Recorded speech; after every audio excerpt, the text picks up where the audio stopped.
Sarado ang tatlong estasyon ng LRT-1 mula EDSA hanggang Libertad dahil sa isang nasirang tren na nakagasgas sa riles. Ang tanong, kailan kaya maaayos yan at paano na ngayon ang mga commuter? Live mula sa EDSA Pasay, nasa frontline ng balitang yan si Gerard de la Peña. Gerard, kumusta ang mga commuter dyan?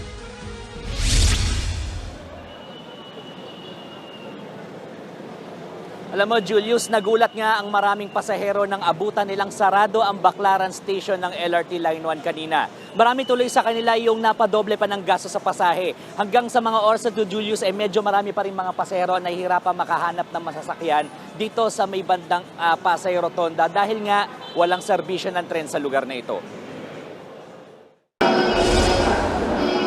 Kumpulan ng mga pasahero sa ibaba ng EDSA station ng LRT-1 kaninang umaga. Nabulaga sila ng datnang sarado ito. Dahil lahat nagmamadali, puno agad ang halos bawat jeep na dadaan. May mga habal-habal ding nangongontrata ng mga pasahero. Si Helen na galing Zapote, mapapadoble tuloy ng pamasahe. No choice sir, mag-jeep siguro tapos sasakay ulit. Kaya lang parang mahirap eh. Pero sabi ng ilang commuter, kagabi pa raw ganito ang lagay ng LRT Line 1. Sobrang hirap sir, not expected talaga yung pagbaba namin sa Bito Cross. Pagbaba po namin, sobrang dami namin, sobrang hirap magsakay. Dalawang station ang nilakad namin. Ayon sa Light Rail Manila Corporation, napilitan silang isara na muna ang Baclaran, EDSA at Libertad stations kahapon.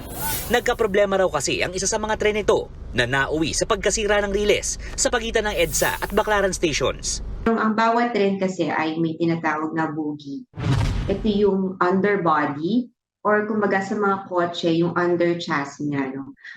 May parte doon na na-detach dahil na-detach siya na gasgas yung track or yung rail. May mga series of track works or activities na kailangan gawin para ma-ensure pa rin yung system reliability and yung safety ng other passengers.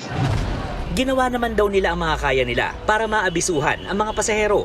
Naging focus din kasi ng team is to assess the situation and maibalik sana yung full operations for the line. Nananatili namang operational ang Hilpuyat hanggang Fernando Poe Jr. Station para sa mga biyaheng northbound. Ang mga biyaheng southbound naman, maaaring sumakay simula Fernando Poe Jr. Station pero hanggang sa Vito Cruz lang ang biyahe. Target daw na maayos ng LRMC ang naging problema bago maglinggo.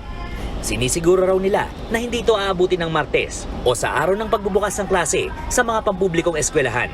May posibilidad na maging mas maaga pag matapos yung mga kailangan gawin. Pero yung para lang safe yung timeline ay binigyan namin ng 3 days para masigurado din na maging pulido yung kailangan gawin correctly.